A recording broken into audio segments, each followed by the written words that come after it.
Bienvenidos, queridos estudiantes, a una nueva cápsula de lenguaje para los octavos. El día de hoy, y esperando que se encuentren muy bien junto a su familia, nos toca hablar acerca de lo que es la literatura fantástica, cuáles son sus características y quiénes son sus grandes exponentes. Así que sin mayor dilatación, vamos. Punto 1. Hablemos de lo que es en sí el género fantástico. Si tuviéramos que dar una definición, como acostumbramos en clase, digamos ya más de manual, diríamos que la literatura fantástica es un género literario de ficción, generalmente en forma de novelas o de relatos cortos. Se caracteriza porque utiliza la magia y otras formas sobrenaturales como un elemento primario del argumento, la temática o el ambiente. Esto quiere decir que hay un elemento, que vamos a llamar el elemento sobrenatural, que rompe con la cotidianidad del relato. Eso quiere decir con la normalidad, de cómo nosotros, como lectores, desde nuestra comprensión, asumimos la realidad. Eso quiere decir lo cotidiano, cómo el relato tiene sus normas apegadas a digamos, a las nuestras, relacionadas con el mundo en el que vivimos. Si tuviéramos que hablar un poco más en detalle de las características que tienen estos relatos, son a priori tres. Una tiene que ver directamente con nosotros como lectores. Vamos con la primera. Todos los relatos de fantasía, ¿ya? ¿Sí? Tienen un componente sobrenatural. Esto ya lo habíamos visto, digamos, en la diapositiva anterior, y lo explico ya más en detalle. Este elemento sobrenatural es algo que es distinto a la realidad a la cual nosotros estamos acostumbrados a existir y que nosotros de alguna manera inconscientemente esperamos que nos brinde el relato. Segundo punto, todos los relatos de fantasía deben tener una instancia o acción que rompa con la normalidad, entre comillas normalidad, o cotidianidad. Hay una acción que debe ser clave, una instancia realizada o padecida por los personajes que nos implique a nosotros romper con los esquemas de nuestra normalidad o cotidianidad, ¿ya? Y por lo tanto aquí nos damos cuenta de que el relato es en sí fantástico. Finalmente, nosotros tenemos un acuerdo implícito. Nosotros habíamos hablado de esto, un pacto que nosotros íbamos a hacer con la obra, porque estamos dispuestos a entenderla y a asumir lo que nos está contando como una posible verdad dentro del relato.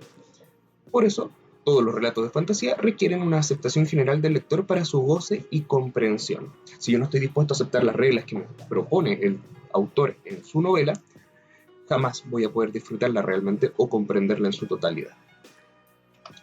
Hablemos un poquito ahora de los exponentes. Frente a ustedes tienen tres figuras clásicas: Frankenstein, Drácula y el hombre invisible. Tanto Frankenstein como el hombre invisible, sus autoras, en este caso autora Mary Shelley y el autor Horace George Wells, nos plantean cómo la ciencia, cómo el avance, digamos, de la ciencia y la obsesión del ser humano nos llevan a generar una acción, digamos, que va más allá de nuestra normalidad o cotidianidad. En el caso de Frankenstein, cómo se crea vida, cómo se crea la vida a partir de los avances tecnológicos, y en el caso de Wells, en El hombre invisible, cómo los experimentos nos llevan a conseguir algo que dentro de nuestra cotidianidad no es normal, como el hecho de dejar de poder ser percibidos por la vista. En el centro tenemos a Drácula de Bram Stoker. Aquí nos muestran cómo la aparición de una criatura sobrenatural, en este caso un vampiro, presente en muchas tradiciones, rompe con la cotidianidad, rompe con los esquemas de normalidad de un determinado pueblo. Y de qué manera va a afectar esto, digamos, al concepto que nos plantean como sociedad. Si tuviéramos que ahondar en esto, podríamos hablar horas y horas, digamos, de la literatura fantástica. Lo que sí tenemos que anticipar es que como género también nos va a mostrar una proyección. Eso quiere decir que hay otros géneros que se derivan de este. El que nos interesa a nosotros, para el nivel en el que estamos ahora, es la ciencia ficción. Para ello nosotros vamos a tener un video en un tiempo más, en el cual se van a dar en detalle las características de la ciencia ficción y cuáles son las variantes que tienen dentro de las mismas características. Recordemos que al ser un género salido del género fantástico, van a compartir muchas reglas y es muy común que lo hagan. Para finalizar, recomendaciones del profe. Bueno, esto ya no es nuevo para nadie, no estamos hablando de lecturas actuales, hay adaptaciones en el cine, ¿ya? Que siempre vale la pena observar. Siempre les digo, no nos quedemos solo con la lectura, también podemos ver películas. Es un ejercicio sano, es un ejercicio de creatividad también, hay que valorarlo. J.K. Rowling, Harry Potter, C.S. Lewis, Las Crónicas de Narnia, Lewis Carroll, Alicia en el País de las Maravillas y Edith Nesbit con Historia de un amuleto.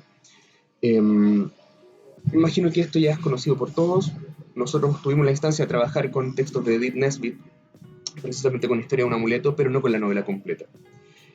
Si tenemos que llevarnos o queremos irnos directo al cine para distraernos un poco de la tensión, digamos, de estas clases pandémicas, podemos ver cualquiera de las películas. Recuerden que las Crónicas de Narnia y Harry Potter son sagas y por lo tanto nos ofrecen más de una obra. Finalmente, Alicia en el País de las Maravillas, siempre, siempre, siempre, siempre recomiendo ver las dos versiones, las actualizaciones y la clásica de Disney. Así que, sin más que decir, espero que haya quedado claro todo lo que hablamos, digamos, de literatura fantástica y nos estamos viendo en un próximo video. Adiós.